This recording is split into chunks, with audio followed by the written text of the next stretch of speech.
Welcome to Hey Eintracht Frankfurt, the Bundesliga podcast that covers everything you need to know about Eintracht Frankfurt, the best club in the world, that's for damn sure. I am here with my buddy John. John, how are we doing today? Doing pretty good. Watching the Lions game in the background where our good friend Chris, who cannot join us today, is at right now. So, your boy Amon-Ra St. Brown just caught another first down. So, hey, nice little day for fantasy for you, huh?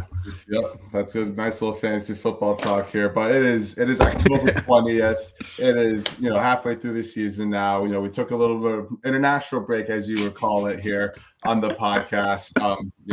If we get paid for this, we'd be a lot more frequent. But unfortunately, lives do get in the way of us doing this beautiful podcast. But, obviously, coming off of a tough week, but we kind of figured we kind of switch it up a little bit, and instead of start off with the negatives, we'll start with some positives in terms of the podcast today. And we're going to start with some winter transfer rumors.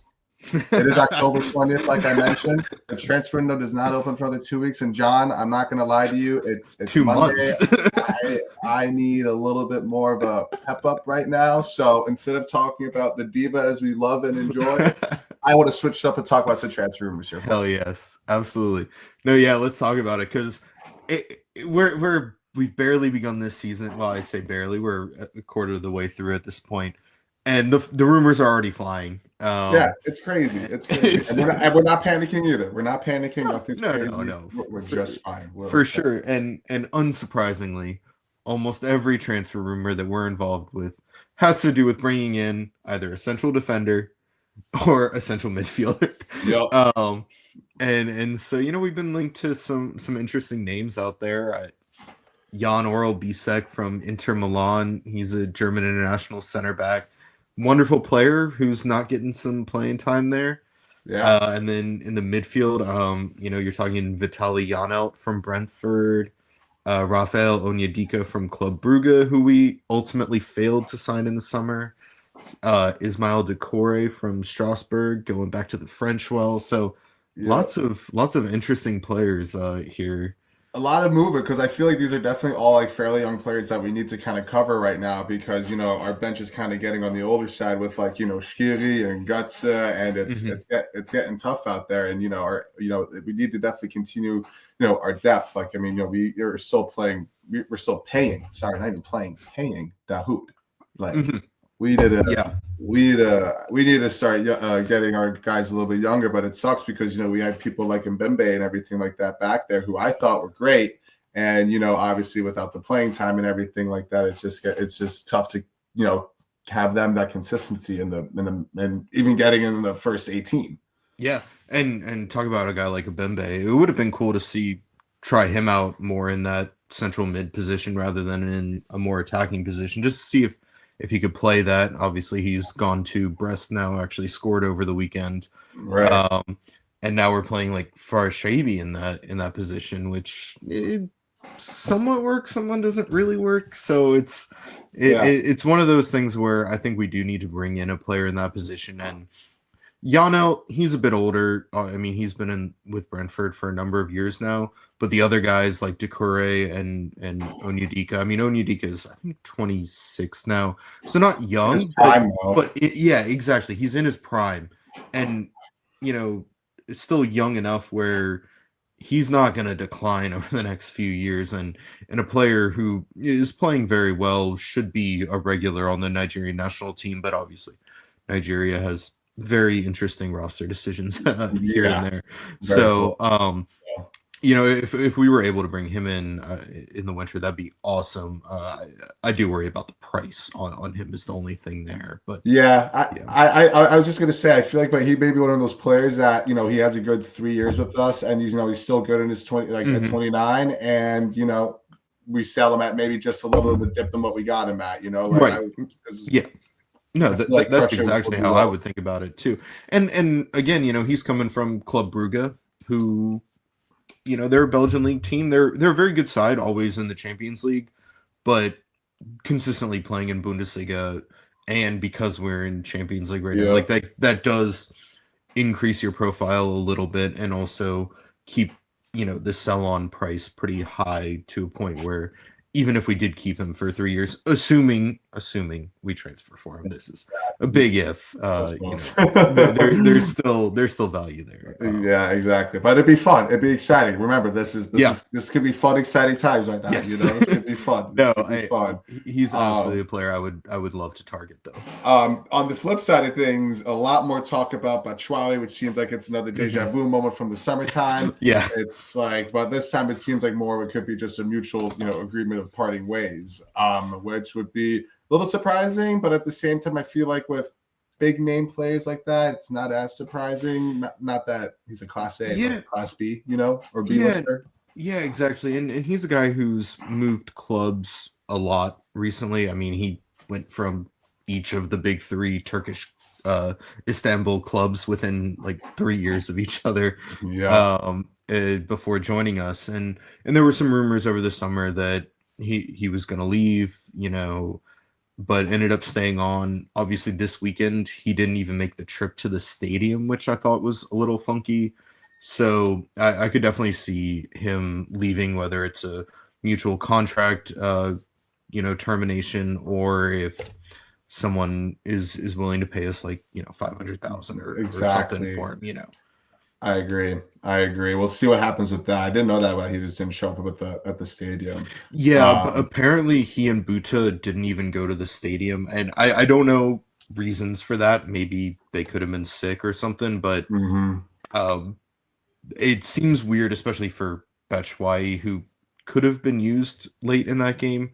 Buta, I'm not as surprised with. I know he got some minutes here, but really is not a guy on the in at the club right now, whereas Batshuayi, I feel like he's come in as a sub and scored some goals for us. So I agree. By that.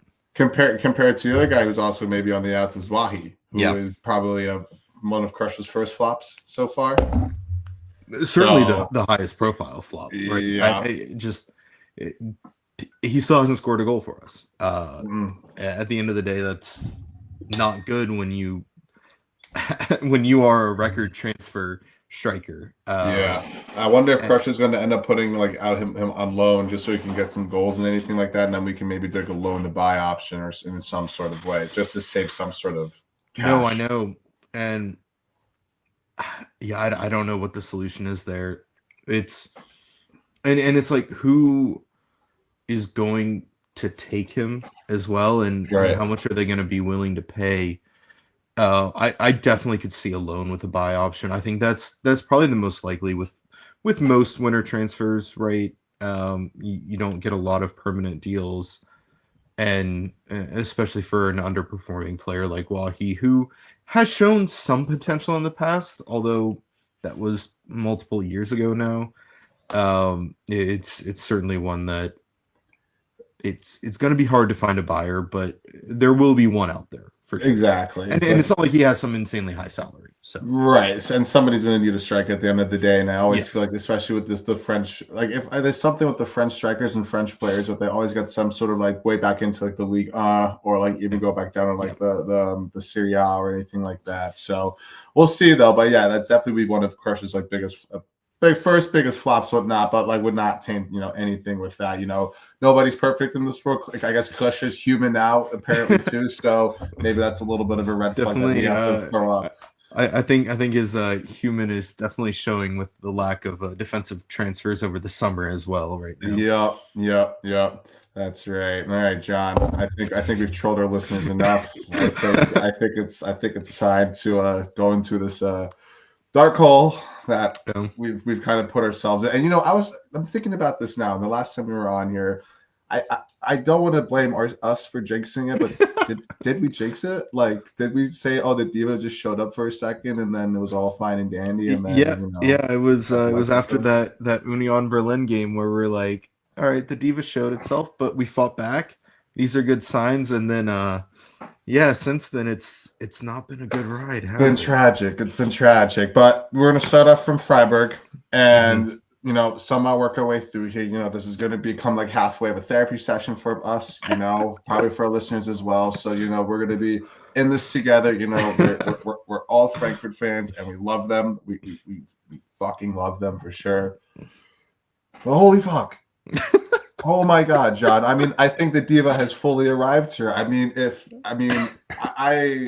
this was probably the luckiest game. We're lucky enough to get away from a point from this in a sense, just because, Johnny's goal the first goal was a joke, essentially. That was just the soccer gods helping on our way, which bit us in the ass by Santos standing in no man's land in the second half. I mean, it was, I don't know. I think the diva has fully arrived here, and it couldn't come at a worse time. It has come at a worse time. There is a positive swing to it, I do think, which we'll get to at the end of it. But before digging deep, man, talk to me. Robin Coke needs to get a fucking different haircut, man. That's at the end of that. This man has been fucking terrible this year. I'm sorry. And it all started with that goddamn Dumb and Dumber ass haircut at the beginning of the year. And it's just been downhill ever since. What the fuck was that pass, honestly? What, 2 minutes into the game, not even 2 minutes into the game. Amateur. Tries to pass it to Larson, I think, in the midfield. Completely overshoots him. Obviously, Amenda is playing in his position at center back, so he's not there to receive the ball. 2 Freiburg players come right up, take the ball, boom. No chance for Amenda to either get back or Santos to save that one. Just an absolutely horrible play to start out the match. I think the commentators were saying something about us conceding a goal in the first 15 minutes in almost all of our games this year, and it's so bad.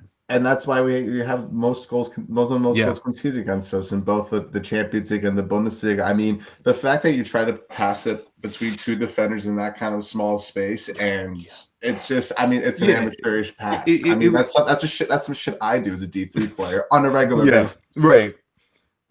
It's nuts. It's nuts. That's the thing too, right?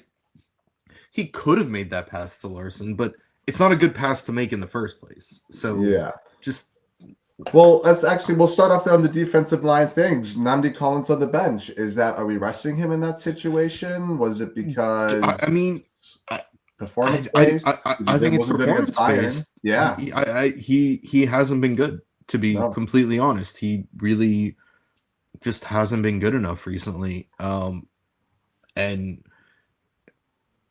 so you rest him and you put Amenda in instead, which I actually think that Amenda had a very nice game. I agree. And it was a Rasmus return as well. Yep. I figured with the Rasmus, return, I figured we'd be a little bit more, raw and kind of in there. But obviously he was lacking a little bit of match fitness, in my opinion. But obviously that comes with the, injury. Yeah, it was certainly not a vintage Christensen performance for sure. Not that he played badly, just you could tell he was rusty from not having played in a while.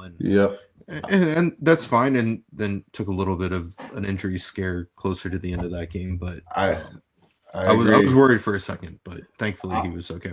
Yeah, then the lucky diva came through. Johnny B, man. I mean, he's the man on fire. 7 goals in 9 games for us. 3 in the last 2 after the double. Or now he's a double there. He scored one against Atletico. So, or 3 in the last 3. Sorry, wow, my brain just blanked there. But Johnny Boy's on fire. He's doing what was supposed to. I remember, at the beginning of the season, you're hoping he was having a good season, and he's pulling through fully. Although, lucky as hell when it comes to it.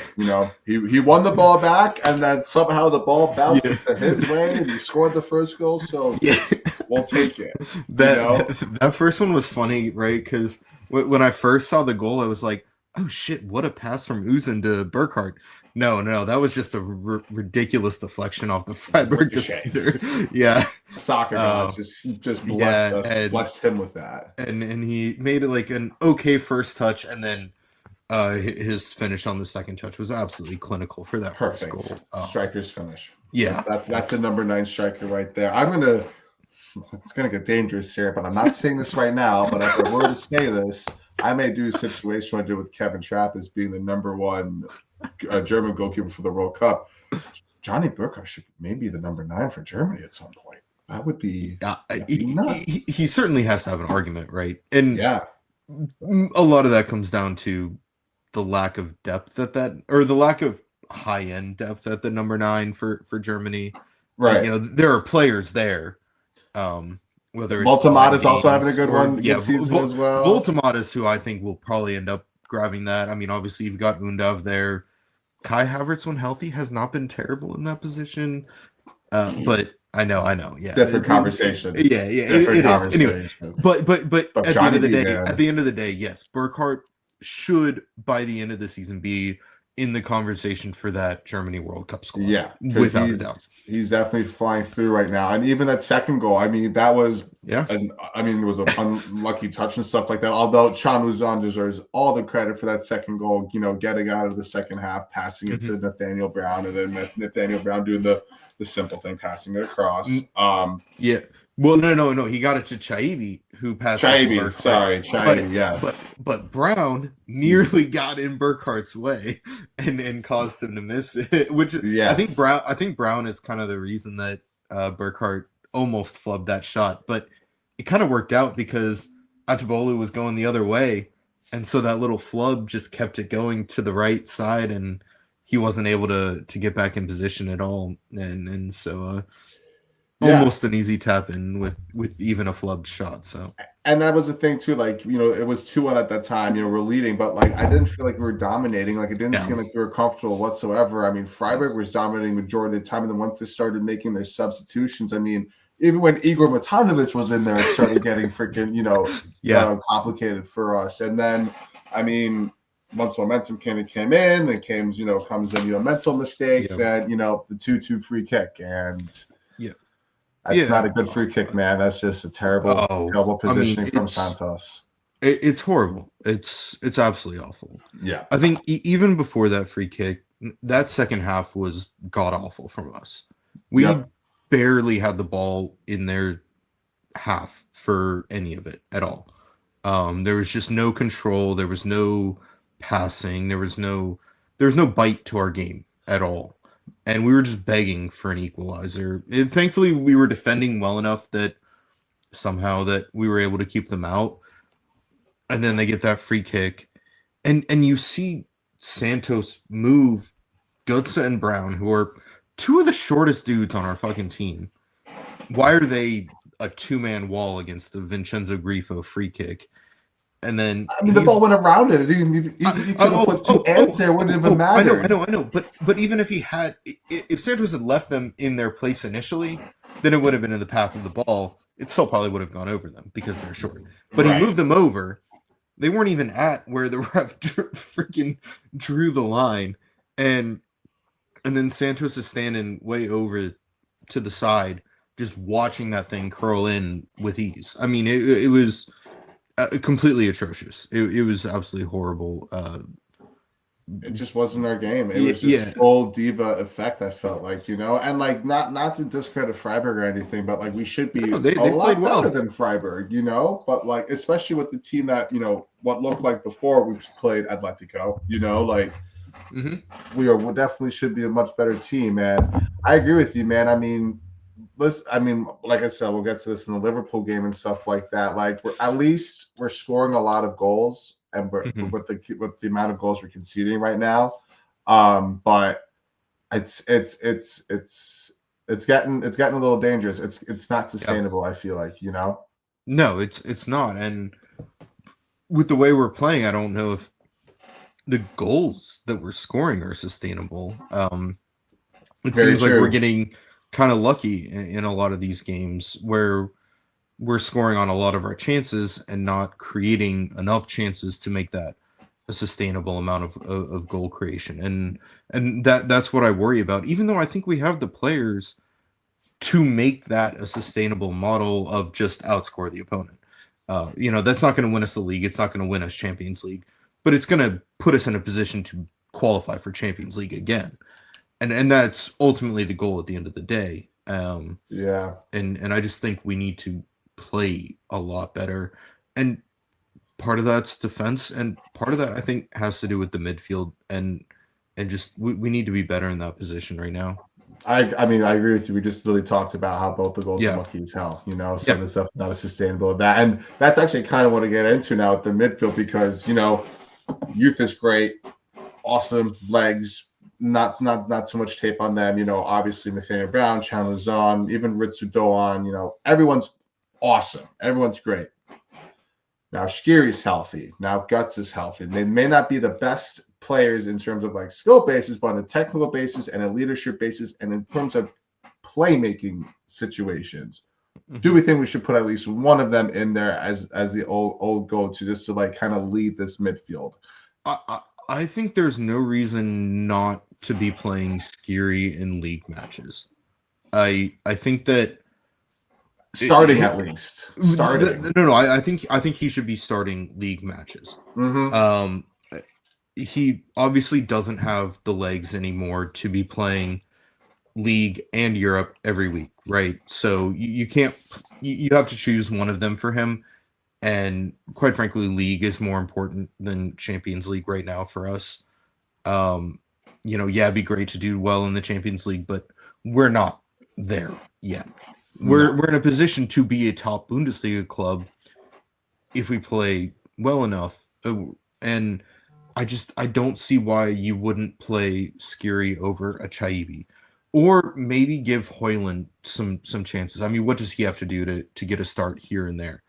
Right. I would like to see what he can provide there, and maybe give Larson some rest because I don't think he's playing his best football right now either. I agree. I think he's going to get a little burnt out. Yeah. And I think it's something that we have to watch out. Yeah, he's playing way too much. That's why I think like if we put the old people in there, it would definitely work out. And Højlund is definitely an interesting cat too because he's feisty. He could be like another Rasmus, just kind of more in the midfield that kind of aggravate those other midfielders essentially for us and kind of give us that little bit more of an emotional spin. Yeah, and he's got energy. He's got some decent defensive ability. I mean, he's shown a little bit of attacking prowess here and there. It's relatively lacking, but again, you're not going to see that unless you play him a bit more, and you're not going to see development from a player unless you play them. I would love for him to start against Napoli.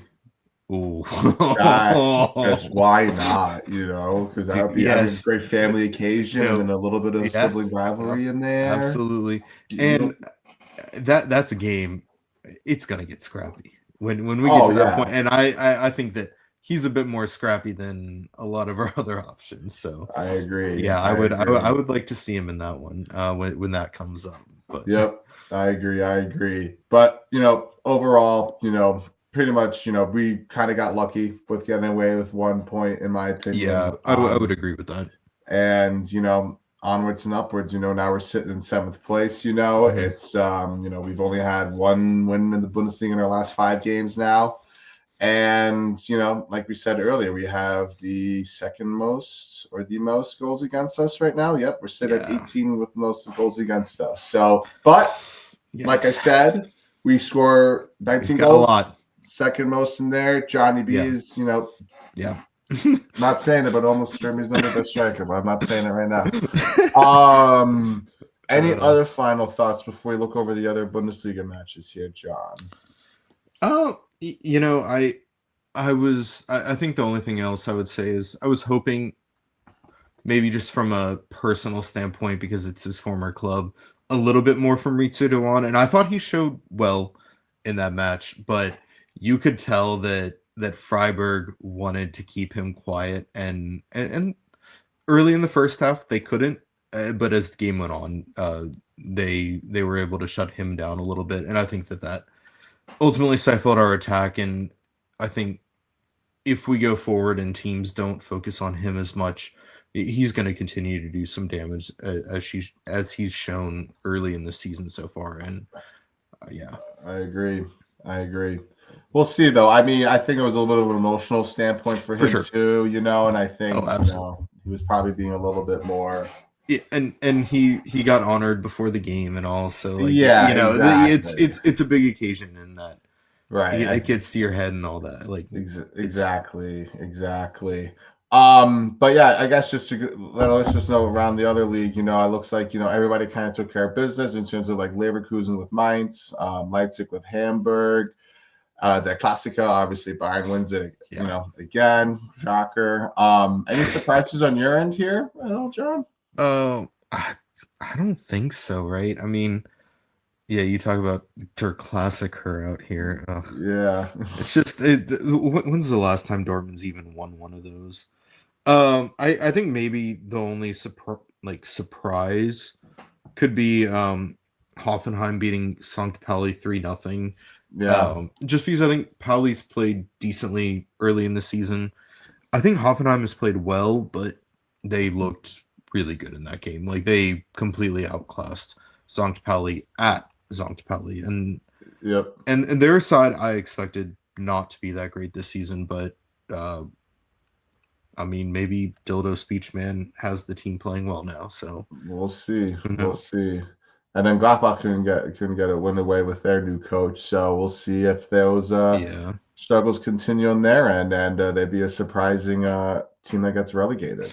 Well, we'll see now with because they'll probably bring in a new coach come the next international break, and now that they've got a rotated carousel. I know. But I mean, they brought in Reuven Schrader as the new sporting director, former Red Bull guy. So would be funny to see a return of either a Marco Rosa or Ati Hutter to them. would be wild. I could see Hutter, the man we don't speak a name of. Well, he just got fired from Monaco, so yeah, I saw that. Good for him. Good for us. Awesome, John. Awesome. So yeah, in terms of the women's side of things, I know they're not playing until November, but catch me up to speed. Yeah, so last Thursday, I believe it was the second leg of our Europa Cup, which is the new second tier, European competition for the women's, the equivalent to the Europa League, except for this is a pure knockout competition. So we were in the qualifiers against Slovatsko, a team we had beaten in Champions League qualifiers a couple of years ago. We won the first leg a few weeks ago 4-0, I believe it was, and then we won on Thursday. I think it ended 2-0 if I remember correctly. Yep. It was ultimately we rested a lot of players, had a big turnover in the starting squad for that match day. It was the away match, so very relaxed effort from us as a whole, and ultimately just dominated the game and won the game. So all right, yeah, which it was nice to see because it was a game we didn't need to try in, and we still dominated and won, and it's not something we've been doing recently. So that was good. So we're God, it must be nice to have a nice second good B team technically, Yeah, well, it hasn't been doing as great in the league, but but so the draw for the full knockout round bracket has come out now. We will face PSV in the middle of November in a 2-legged knockout in the round of 16. I won't go through the whole bracket, but given how the bracket is, I would be pretty disappointed if we don't at least make the semifinals. And what would you say our seeding is in the bracket? I mean, we've got to be one of the favorites, right? I mean, okay. So on our side of the bracket, you've got us. PSV would probably be like the 4 seed, although it is obviously a random draw. And then Inter Milan and BK Häcken from Sweden. Those are the other 2 sides in the side of our bracket that are really good. We would not face either Inter or Häcken, who play each other in the first round until the semifinals.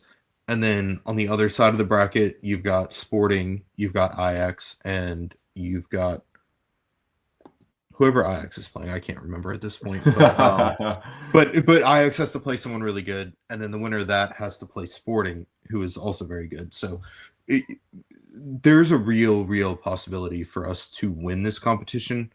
At the very least, we should absolutely be making the semifinals, though. And I think we will. It's European competition. Like, yeah, it's a new one, so it's probably not going to be taken as seriously. But I think that it's an opportunity for players who are not getting the minutes in the league to show what they have, and I think that's all right. it's going to show itself. Because I'm trying to look at some like betting websites and everything like that to see what the odds are and stuff like that. You know what's crazy? Like I see all the other teams in the Champions League, but I don't see Frankfurt in there. Yeah, I would be amazed if this was on any website here. I'm not looking at here, but I'm looking at like ones over there and stuff like that, and I don't see it. I don't see them in here. That's very interesting because you have Barcelona, Real Madrid, Wolfsburg, Lyon, Chelsea, Leuven, Atletico, Juve, 20. Delete the damn Paris FC. That's interesting because I wanted to see the odds. Yeah, no, because okay. Ajax plays Hammarby, who are good. I mean, yeah. So if we beat PSV, then we'd face the winner of Nordsjælland versus Enes Mura, who I believe are a Slovenian side. Okay. So yeah. All right. Come on, ladies. Yeah, I mean, positivity. I mean, club. Looking at the whole bracket, I mean, we'd probably objectively be the favorites. You could argue between us or Inter, and then Ajax or Sporting is another possibility up there, but we're at least one of the top four left within that competition. So, ladies, we're rooting for you. We need some positivity, at least your continued positivity in our minds. You know, I wish you could just watch these games here, but besides the zone, you know. Yeah, and so the zone used to have the Women's Champions League, although that's been lost to Paramount Plus. But the Europa Cup is not apparently on either. So that was on Eintracht TV, which is another whole subscription for you. Yeah. Thankfully it's a yearly one, so it's not that bad now that Europa Cup is there. But oh well. Unfortunately, with the zone, the league match on Sunday here when we played Werder Bremen was not televised in the US.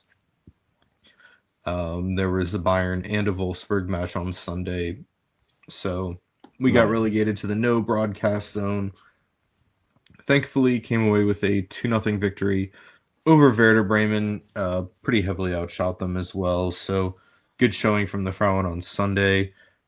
Puts us into, I believe, 6th place now in the Frauen Bundesliga, which is obviously not really where we want to be. No. But when you look at the points totals here, Bayern's in first with 19. Then you've got Wolfsburg in second with 16. And then Hoffenheim, Freiburg, and Leverkusen, 3rd through 5th, all have 13 points. And then we're right there with 12.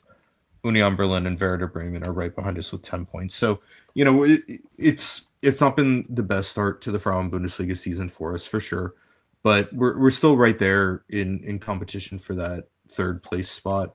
Hopefully we can find a way to work it up and try to get that 2nd place, because I think that's where the club wants to be, right? You want to make that last year, didn't we? No, we dropped it on the last one of the last days. Right. And I mean, we were holding on to it for so long and failed. We only lost it by 1 point. So I found the odds. So actually, in the Bundesliga, we are the 4th favorite. We're at plus 700, but it's 4th favorite because Bayern is at literally minus. I mean, Bayern is, unfortunately for them, they just lost Oberdorf to another ACL, and they've lost Adrizol to one, but they should still dog walk the league. I mean, they're just so much better than everyone. But in Europa League, we are the 3rd favorite at plus 300. Inter is the favorite there. Inter. Who's second? I just exited out. I was going to be curious who was ahead of us in Frauen Bundesliga as well. I mean, because it could be either Hoffenheim or Leverkusen, I feel like. But, yep, Hoffenheim and Leverkusen are in front of us in the Bundesliga. The Europa League one was on a different website. Hang on. Yeah, no worries if you can't. But we're not going to find it. I'm not going to. Yeah, no. But either way, like at least in that sense, like we're up there in that. Yeah, in the expectation side of things. So. No, we are, and you'd like to be higher given how we had performed for a lot of last year, but right, it happens, and we're still rooting for you, ladies. We need it. We need it. We got to represent the club in positive ways because it's positivity, man. It's all about positivity. Switching gears here to the second half of the podcast here. What are we drinking here? John, I have been a little bit vendor because I have been on vacation down in Charleston. Shout out down Charleston Breweries over there, Tides Brewing. Hell yeah. A couple others I'm forgetting right now. Great beers over there. I'm currently representing a Treehouse Brewery up here in Saratoga. But yeah, man, what have you been drinking recently? What are you drinking now? A lot of this. This is a Schlafly pumpkin ale. Been drinking so many pumpkin ales. A lot of the Ale Works one. They're a Williamsburg, Virginia brewery. Where I went to college, and their pumpkin ale is delicious. But this guy, you went to college, dude. You're smart. Relax. No, I'm just saying Williamsburg, Virginia instead of Williamsburg, New York. But no, this Schlafly is also absolutely delicious.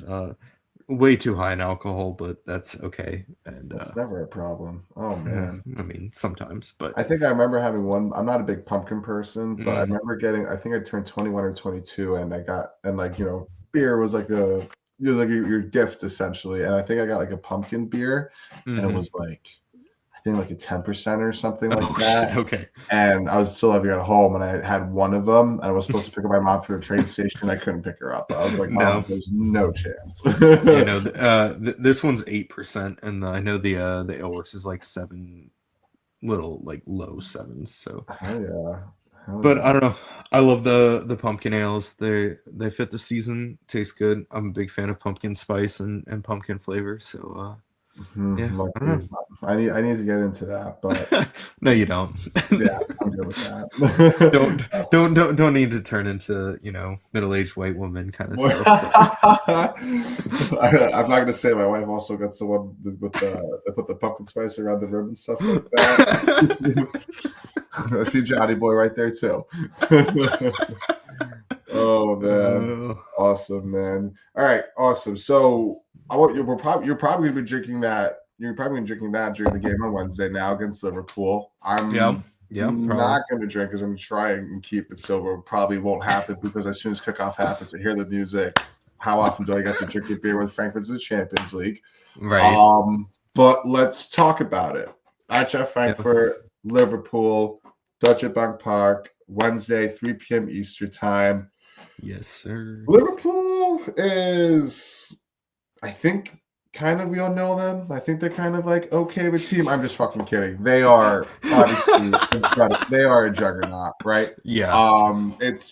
We're catching them at a great time right now. They lost back-to-back, games in the Premier League with 2-1 against Chelsea late in the game. And then they just lost another quote-unquote heartbreaker by Mr. Harry Maguire, Mr. Meme Face over there on Twitter side of things.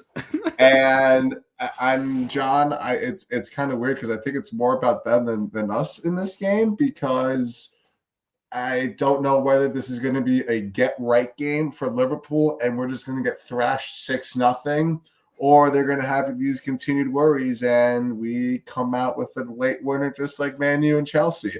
Am I comparing myself to Chelsea? No, because they're better. Am I comparing ourselves to Man U? No, because we're much better.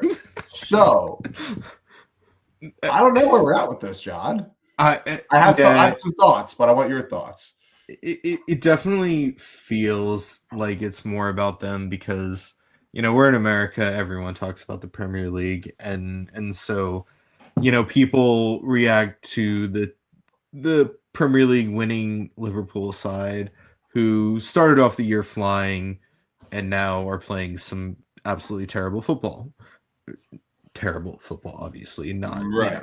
I to be fair, I barely watch Premier League anymore, so I can't say that I watched that match against Man United. I haven't watched. Well, the same time against the Freiburg game, there's no way in hell we could watch that. Fuck no. I mean, even though I got 5 screens, I was watching 4 other games, including my Jaguars get destroyed by the fucking Rams. So that was Lord. But no, I don't know. It's Liverpool. Yeah, they're not playing well right now for their standards, but their team is insane, right? Like obviously they took Ekitike from us. They have Alexander Isak. They have Mo Salah. They have Cody Gakpo. They have Dominic Szoboszlai. They have Virgil van Dijk. Yeah, he's getting older. They've got Ibrahima Konate. They've got Allison. They've got fucking a myriad of just absolute world class. We would have one of those players, and then we had one of those players, and he's arguably like the worst one, right? So you know, like the quality of their squad is just insane. And at the end of the day, how we are playing right now, individual quality decides games because we're not playing as a team at all. And I just don't see how we beat this Liverpool side. I could see us getting a draw out of it just because they're not playing very well. Oh, I forgot to mention fucking Florian Wirtz, who people have been shitting on all year long because he hasn't gotten a goal contribution. But they also don't done much. he hasn't, but they also don't play a style that goes through Wirtz. They play a style that goes through Mo Salah. So it's very weird. And German not doing well in the Premier League? Wow. Oh wow, what a surprise there. Yeah.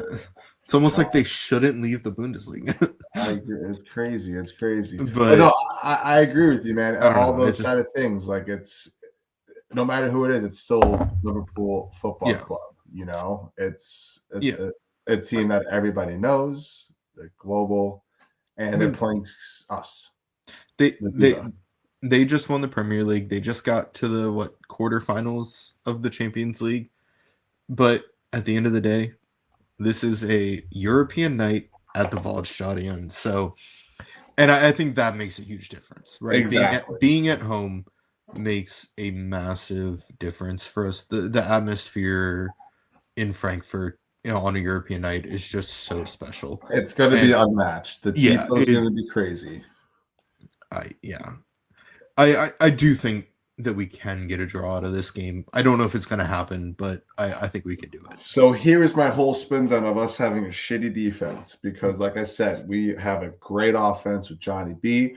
Chan Uzon is super effective. I can see Ansgar Knauf getting a start in this game, so he gets some, you know, because he has that or that European night experience. And he came on as a sub, so you think he's going to get the start, right? I agree because just to get, you know, the wheels, the heart pumping a little bit. I think Guts may get the start. I hope Guts gets the start at least, you know. And here's the thing, man, and it's going to be so funny because this is the one time where, you know, Chris and Brian are going to be very mad at me for this. But I'm expecting this to be a hockey game. I think this could be like a 6-4, 5-3, like 4-2, like high-scoring game just because of our defense being completely trash. Liverpool seems to be switching off at the wrong moments at sometimes on the mental side. Yep. We could be taking advantage of those things. And we've had a couple games where the diva has been right up our ass. You know, we've made a deal with the devil. I think that has expired, and I hope that has expired.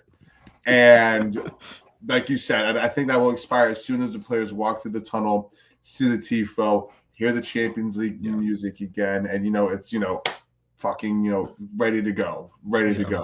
I will say this too, because I am, again, thinking positivity here, trying to break all these bad trends that we've had.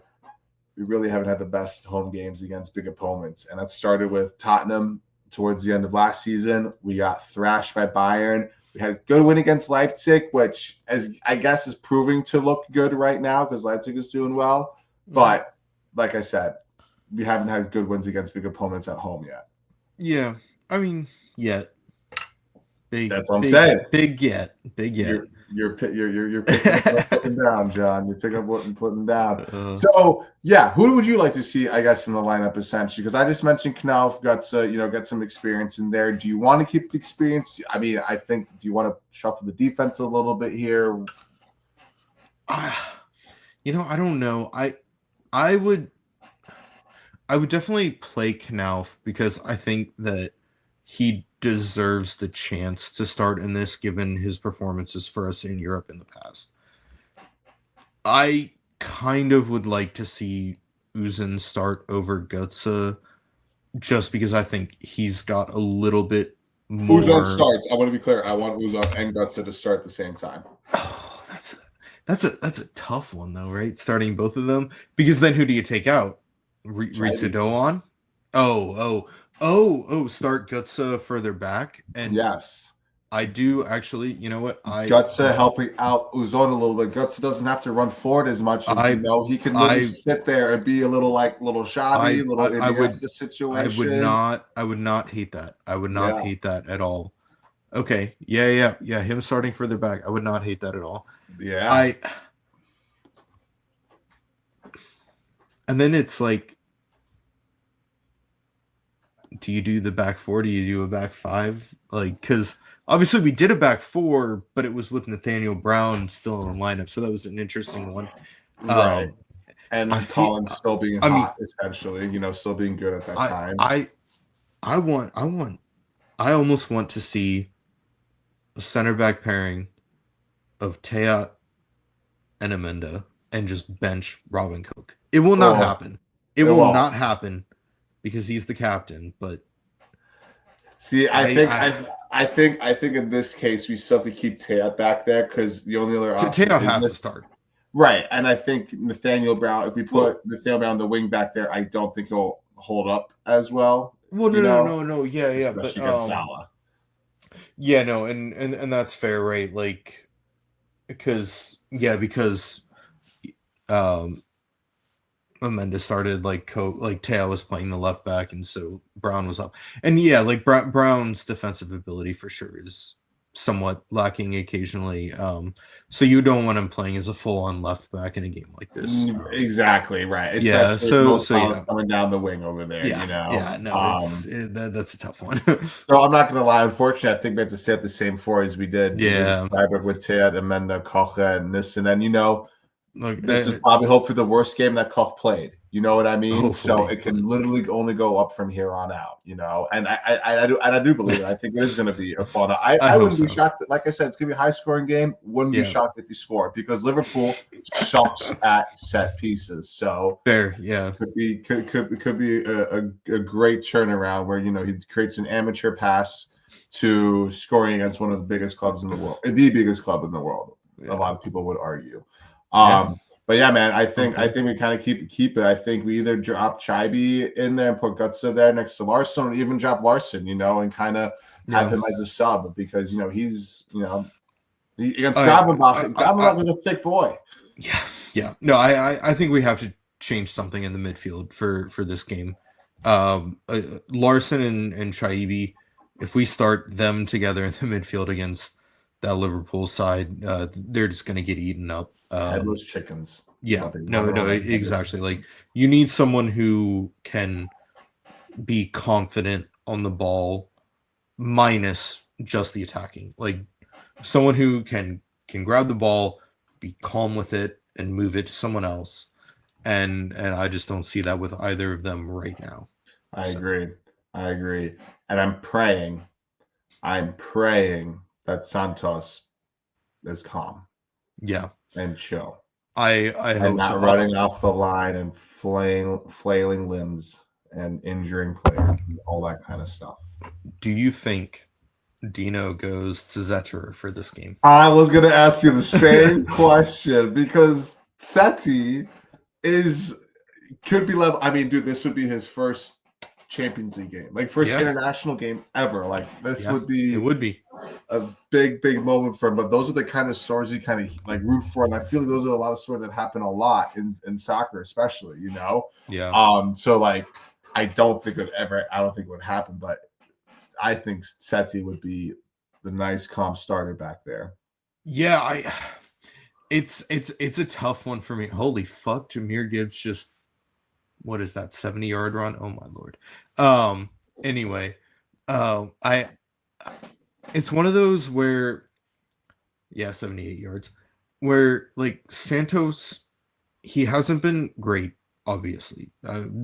I don't think he's as bad as the goals against numbers make him look right now. Like, I think that It's our defense. the Agreed. defense just has been so porous, especially with Christensen out, right? Like, I think that has really, really hurt, and Koch's form has really hurt. I mean, even Teo was playing poorly, so it's been tough, and I think that while he's been not great, not all of it's his fault, and I'd hate to just absolutely shatter a young guy's confidence by switching away from him so quickly.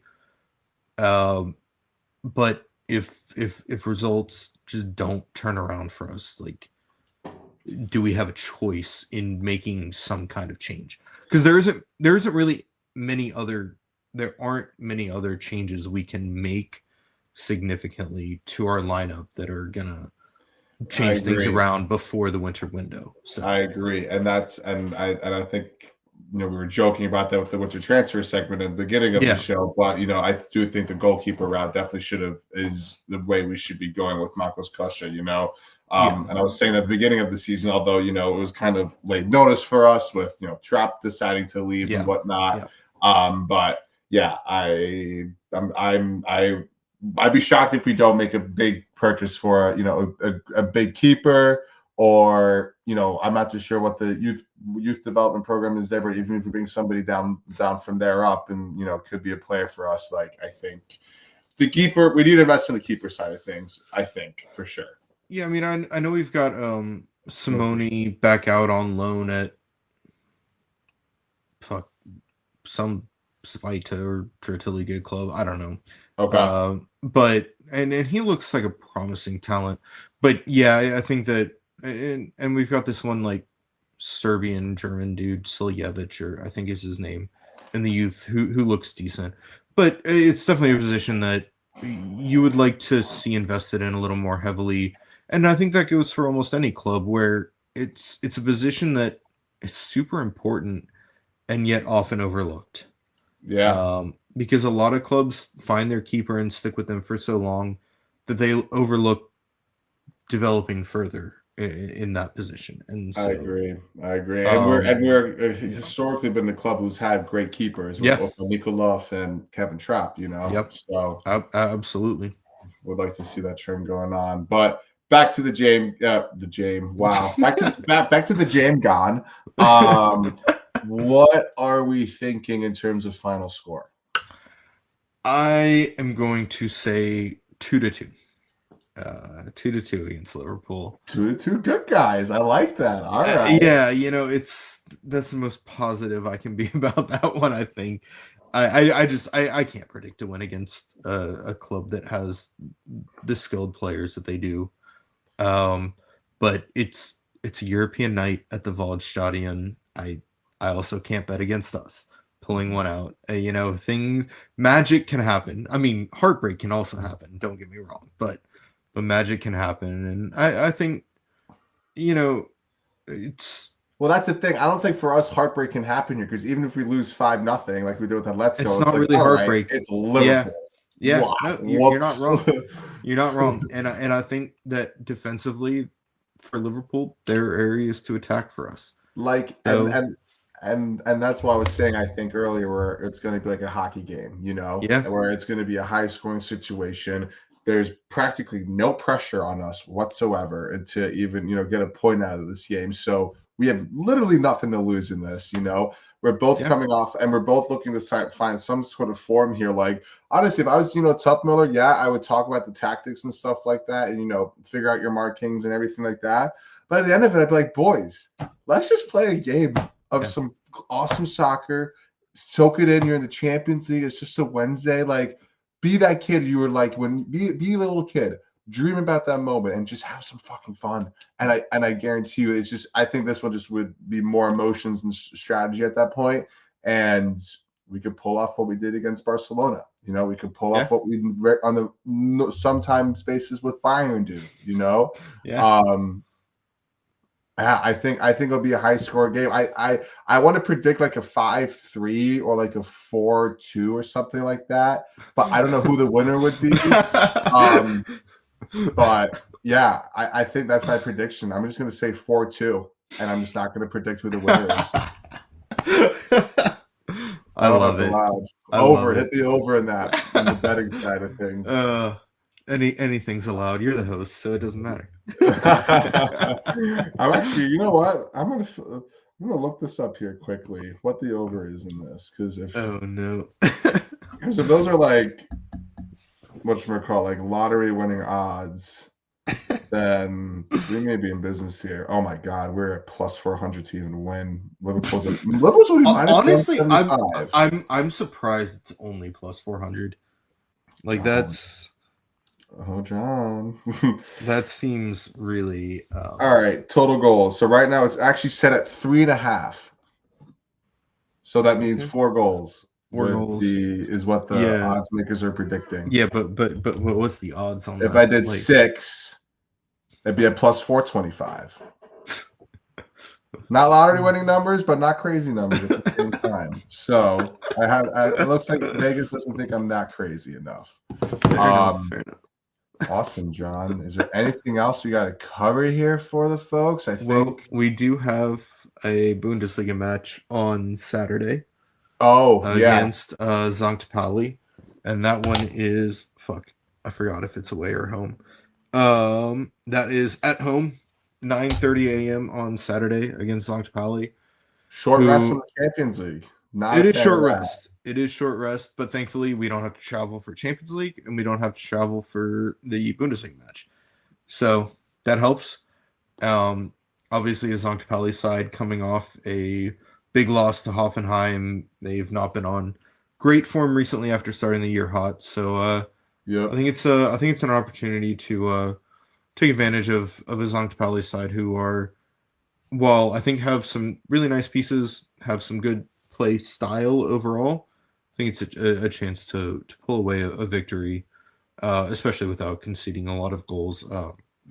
That was an issue for them last year, and it's somewhat been an issue for them this year as well. Yeah, well, it looks like they've in their 4-game skid, they've only scored 1 goal within those 4 games. Right, exactly. So those offensive worries are big. I thought on the defensive side of things, I mean, I guess there's only so much you can do on the defensive side, and your offense isn't scoring. So, that 3-0 win or loss against Hoffenheim definitely seemed to be a big emotional damper potentially. Yeah.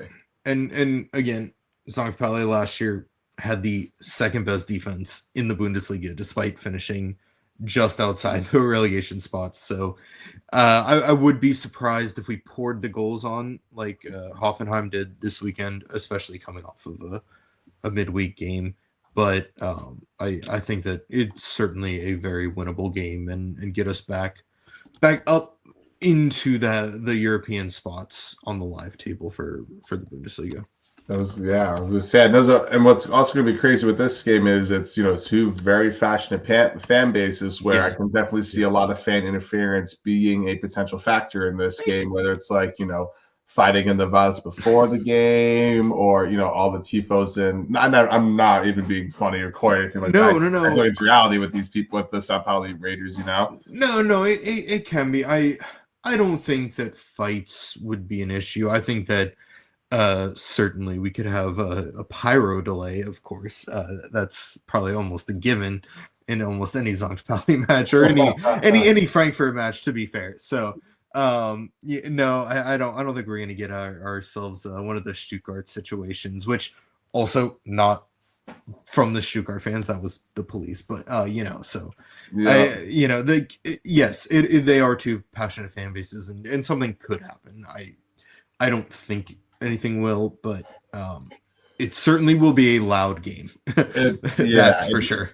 It definitely will. And, history is definitely on our side because in the last 10 matches we've played with them, and this is dating back to 1998, they've only beaten us twice. And that was once in 98, where they beat us 2-0. And then again in the Zweite Bundesliga back in 2012. the most recent games. Obviously, we tied them 2-2 back on match day 33 towards the end, which would kind of give us a little bit of a heart attack when we got the Champions League. And then at the beginning of the season, good Marmouche send off back then, right? Oh yeah, yep. That was that that was right at the end. That was his last one. That was his last goal for us, right? I believe so. Yeah, I think that was the last match he played. Right. Wow. Yeah. Because match day 16 or something like that. That sounds right. Yeah. Because it was, out before the start of the second half, but after the Christmas break, I think. Yeah, I think that's exactly how many. Yeah, I think that was his last match that he played. Yeah. Damn. Someone's got to test your brain out, man. You got some good memories. Sometimes I can't remember shit. Yeah, that's that. Yeah. Well, the unimportant stuff, which is the good stuff to not remember. But what are your? Well, I mean, obviously, I feel like this game little depends now. Depending on the Liverpool game, and can't really record before between that. Right. But what are your predictions on this game with St. Pauli? Yeah, I mean, obviously, a lot depends on how we play against Liverpool. I think as long as we just don't completely shit the bed against Liverpool, we'll come out with a decent game against St. Pauli, and I think we can win this one. If we get completely deflated in that Liverpool match, I could see that hangover just lasting. But I think ultimately it's a game we should win like 2-1. I don't want to predict a win. It hasn't worked out for us in the past when I've predicted wins. I think I'm last in the predictor league right now as well. So Oh man. Or I'm technically not last, but I'm last among the people who have put in predictions. So. Oh, that's hilarious. Yeah, so it's tough. I'm with you though. Because there's two scenarios that I see happening, but both scenarios I see two scenarios happening in the Liverpool game, but both scenarios still have us beating St. Pauli because one, if we get shalumped by Liverpool, then the St. Pauli game is going to be a get right game, like get right back on the horse that started winning streak in the Bundesliga. Like, let's get over this. Or we beat Liverpool or tie Liverpool and continue that high into St. Pauli, and then St. Pauli, gets the emotional high from us on that side. But both scenarios equal St. Pauli losing final result. So I think we get out of this game like maybe a 2-1 or 3-2 situation, definitely a 1-goal deficit, but. I maybe St. Pauli won't get us hit us late because, like I said, we'll probably give them a little bit of life. Like, hey, congrats on your second goal in the last 4 games. You got a second one, and then something will happen again. Yeah. But I agree with you. I see us. I would say the only thing that I would push back against with if we get shalumped by Liverpool is we are at home for that, and then we're at home for St. Pauli, and is that energy gonna carry over from a loss? But I think our fans are good enough at just backing the team no matter what that it should be okay, right? Because that's the thing, it's so weird because we're in such typically when we're in the diva situation, we're calling for somebody's heads or somebody's moving we called a Robin Koch in that situation, but that is a captain of ours that is probably our second best player on the team right now. Which would never happen. We're just, expressing our frustrations, right. Whereas, when we had the deal, it was all right, what was his fucking name? Adi Hutza has to be gone, and then it was all right, who else had to be gone? Now he's at Crystal Palace. Why am I blanking? Glasner, yeah. Glasner had to be gone. For a little bit it was stuff like that, and I don't see anybody talk about Dino being get let go or anything like that. It's just we're just having bad play, So it's a weird diva situation. So, but yeah. No, I think that's fair. Well, we'll see, man. I think I got everybody covered here for Wednesday and Saturday. I think so. Yeah. All right, awesome, man. Well, listen, where can we find you in the socials here? Yeah, you can find me on Instagram at johnben33 or on Blue Sky at johnben.bsky.social. Still somewhat on Twitter, and if I remember correctly, that's at Ben_jben, I believe. I don't know. I can't remember. I log on it there every once in a while, but I don't actively really post on there anymore. You see, I'm not on Blue Sky. I'm going to stay old school and stay with Twitter. Fair. I'm not calling it X ever. Oh, hell no. Hell no. Yeah, absolutely not. No. But you can find me at Matt SGE New York on the Twitter space, and then on Instagram at Wagner_8. And then obviously definitely give us a follow on our on Instagram here on HEF pod, on the YouTube, on Spotify, Apple. Once AWS figures out their shit, we'll be all good to go. Just down the road from me. Maybe I should go be a mechanic over there or some shit. You should just go in there, just like unplug it and plug it back in. Maybe that will fix everything, I feel like sometimes you overthink things when it comes to things. Obviously, I'm fully kidding. But yeah, definitely goes to follow all the things. It definitely helps us tremendously. Definitely helps the club as well, because we're trying to make this become a new Liverpool, Real Madrid, Barcelona, have that international following. So definitely help us out there. And then yeah, man. The more I think about it, the more I get excited about beating Liverpool. I am hoping. I am hoping for sure. Awesome, fellas. Well, thanks for listening, guys. And again, tschüss. Eintracht Frankfurt, la la la la la la la. Hey, Eintracht Frankfurt, la la la la la.